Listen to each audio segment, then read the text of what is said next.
Part 1. The illusion of warmth. Fire crackled, casting long shadows across the dry brush and boot heels. For a moment, it felt safe, warmth, light, maybe a tin of beans and a worn-out harmonica tune. But out here, on the open range, that flickering glow was a double-edged sword. Every cowboy knew it.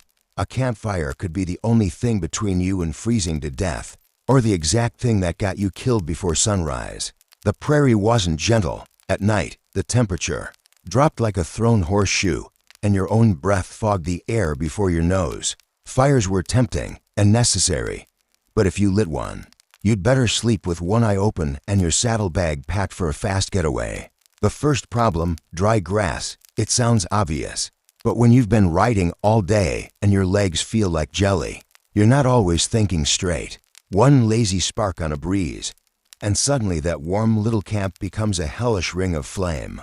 Cowboys who didn't dig a pit or clear the brush paid for it with their lives, or at least their horses, their bedroll, and their dignity. One recorded case near the Pecos River ended with 3 men stumbling barefoot into the night after a gust blew embers into a dry patch of mesquite. The fire moved faster than a galloping Mustang. They lost everything, including one saddle that was later found charred like beef jerky. But fire wasn't the only risk. The second danger came from above, or rather, what the fire revealed. You might be out there in the middle of nowhere, miles from town, and you'd think no one's watching. But that little fire, it announced you to every hungry eye in the dark. Bandits, rustlers, desperate drifters, they all saw fire as a flare that said, "Hey, we're over here, probably asleep, probably carrying something worth stealing." It wasn't paranoia. It was math. A group of 6 cowboys sitting around. A fire couldn't see anything past the glow, their night vision ruined by the flickering light. But anyone hiding in the dark, they could see every move, every face. Some attacks came fast. A gunshot from the dark, a rock hurled through the flames. Other times it was slower, men waiting until the fire died down, and then sneaking in close. That's why some cowboys made a game of it. No talking near the fire, just shadows and silence. Eat your beans, stoke the coals low, and move your bedroll a dozen paces away before sleeping. The smart ones didn't sleep where they ate. The smarter ones didn't light a fire at all. Of course. The third risk was one that crept up slow, the smoke itself. On still nights, especially in low ground or under trees, smoke could settle like a blanket. Cowboys who made the mistake of pitching too close would wake up coughing, dizzy, eyes watering. A few never woke at all. A poorly built fire pit, especially with green wood or wet kindling, could fill a tent with fumes. And on a crowded drive, when men huddled close for warmth, the smothering heat could turn deadly. There were stories, not tall tales, real ones. A trail hand near Wichita once passed out after a night of drinking and curled up close to the fire. The wind shifted in the early morning, blowing smoke straight into his face. He didn't move again. The rest of the crew found him with his bandana halfway over his nose, like he knew something was wrong too late. It wasn't rare, just rarely talked about. And then there were the animals. Coyotes weren't much trouble, more bark than bite. But snakes, spiders, and scorpions, they loved the warmth. A glowing fire in the chill of night attracted more than just cold cowboys. Some cowhands learned the hard way, waking to find a rattlesnake curled near the embers or worse in their boots, drawn by the leftover heat. The paradox was cruel. If you didn't light a fire, you risked freezing. If you did, you risked everything else. And yet they kept lighting them. Because after a day of riding through mud, dust, and heat, after watching a herd of stubborn cattle try to scatter in every direction except the one you wanted, after eating nothing but jerky, beans, and disappointment, a fire was the closest thing to comfort you had. So you lit it. You just prayed it wouldn't be your last. Part 2. The enemies the fire couldn't fight. There's something about nighttime on the prairie that stirs the wrong kind of thoughts.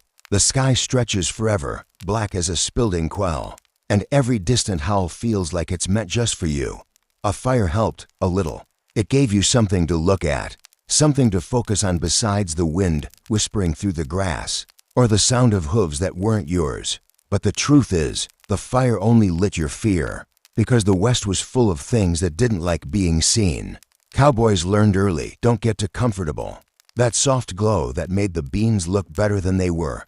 It also made your pupils wide, your night vision useless. You couldn't see past 20 feet. And anything, or anyone, just beyond that circle of light was in complete control. That's why some cowhands took turns on night watch, especially near borders or when passing through known outlaw country. One man stayed awake while the others pretended to sleep, his eyes scanning the dark, shotgun across his knees. Sometimes they switched every hour. Sometimes no one slept at all. It wasn't just fear of being robbed. That was almost expected. The real danger was what came without warning. Wolves were smart. They watched camps from a distance, waiting for scraps, for tired horses left hobbled and slow. And sometimes they came in pairs, circling. A cowboy sleeping too close to his fire might wake up missing more than warmth.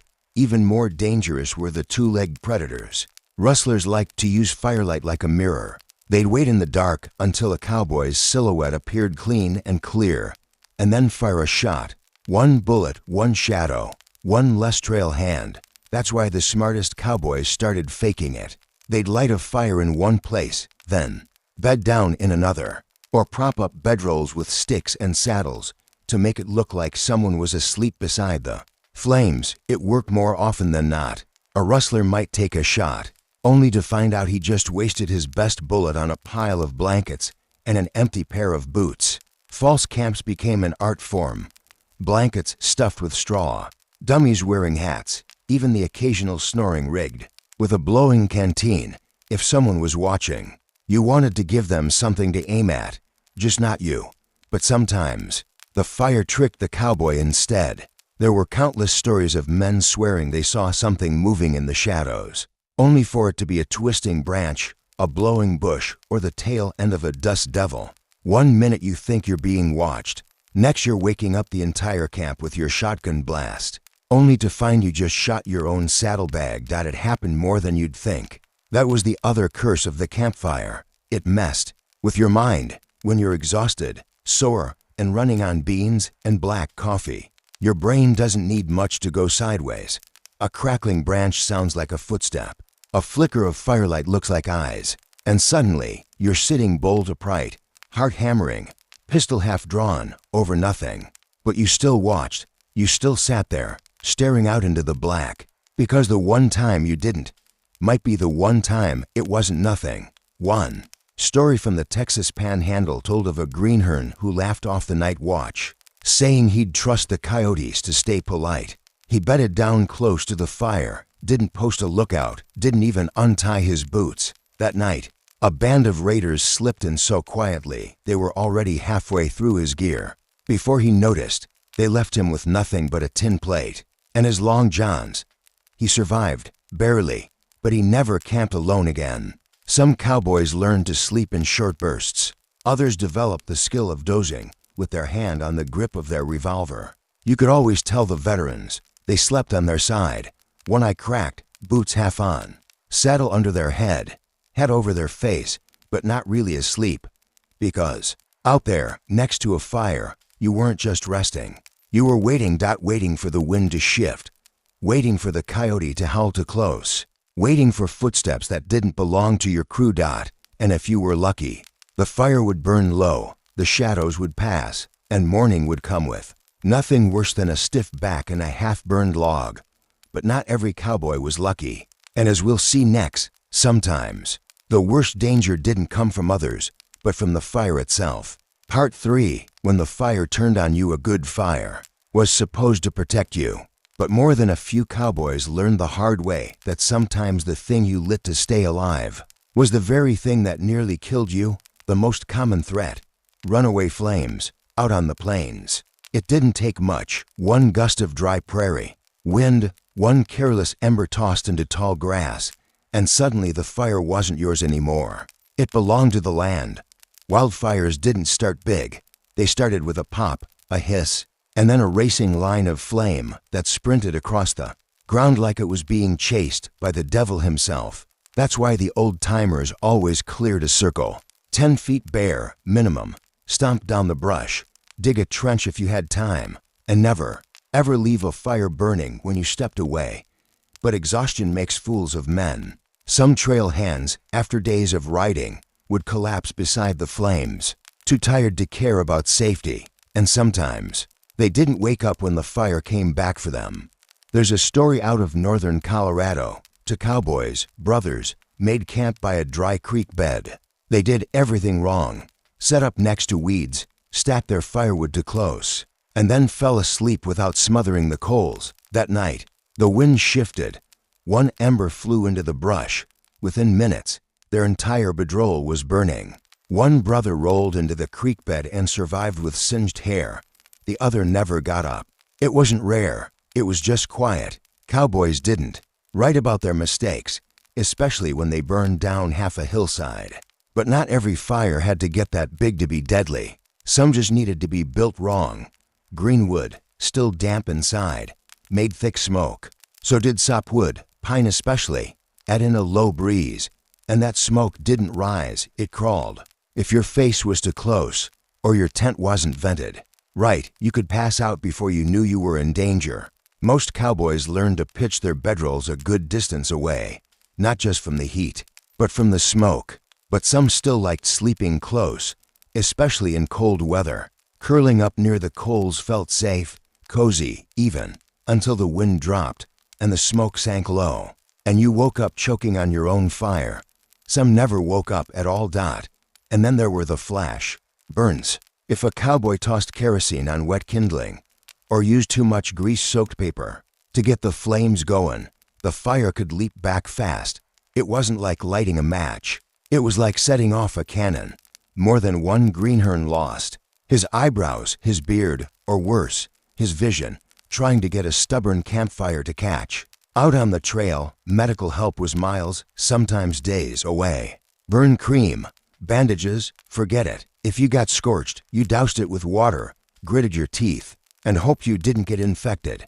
Infection, more than the flames, was what finished the job.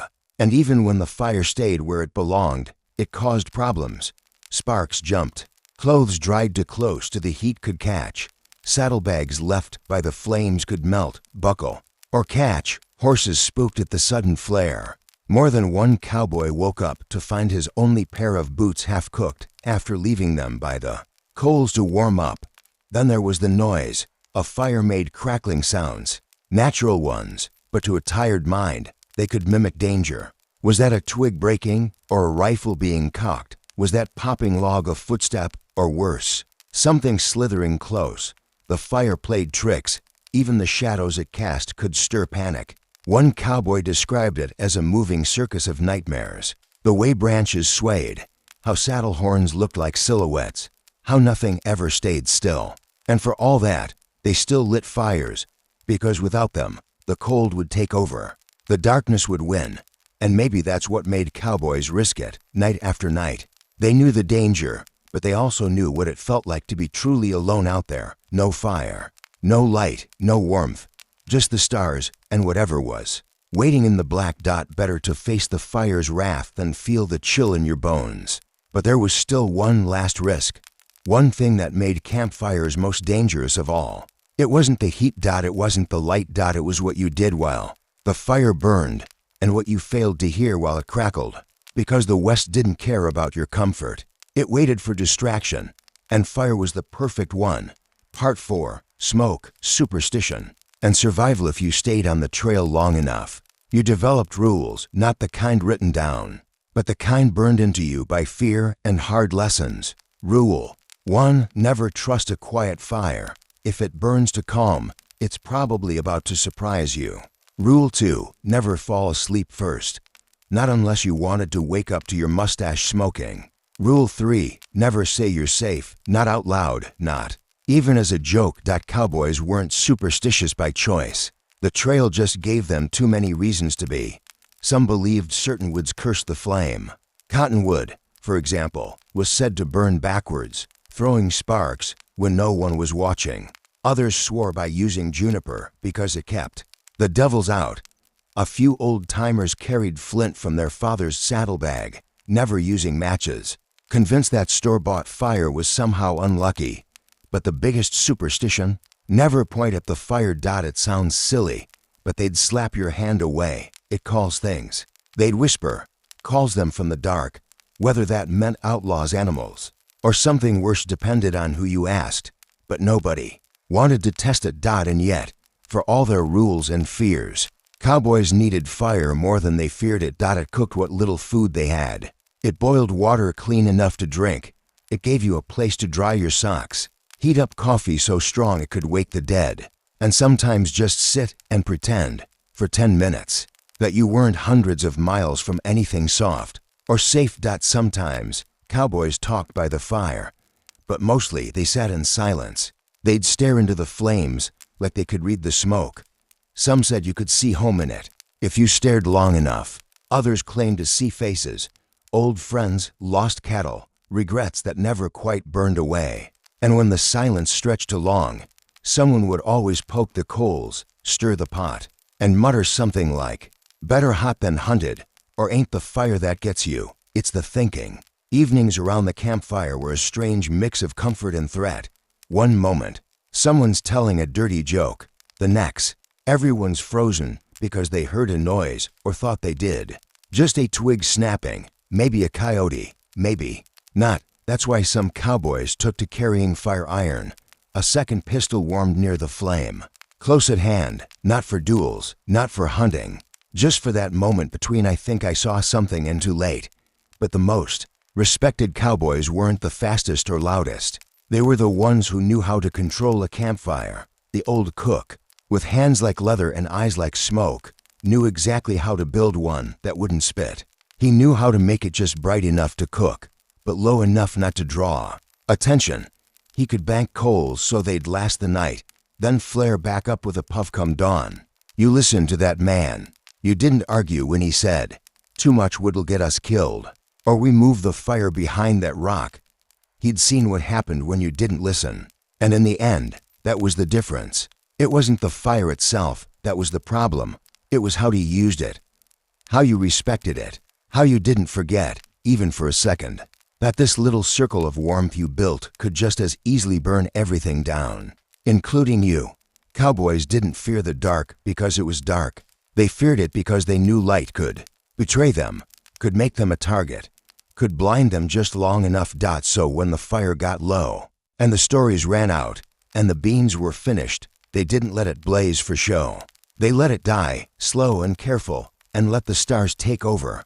Out there on the trail, under 1,000 eyes of heaven, a cowboy's best chance wasn't in the flame. It was in listening. Listening to the wind. To the animals. To the silence. And to the fire, just in case it spoke back.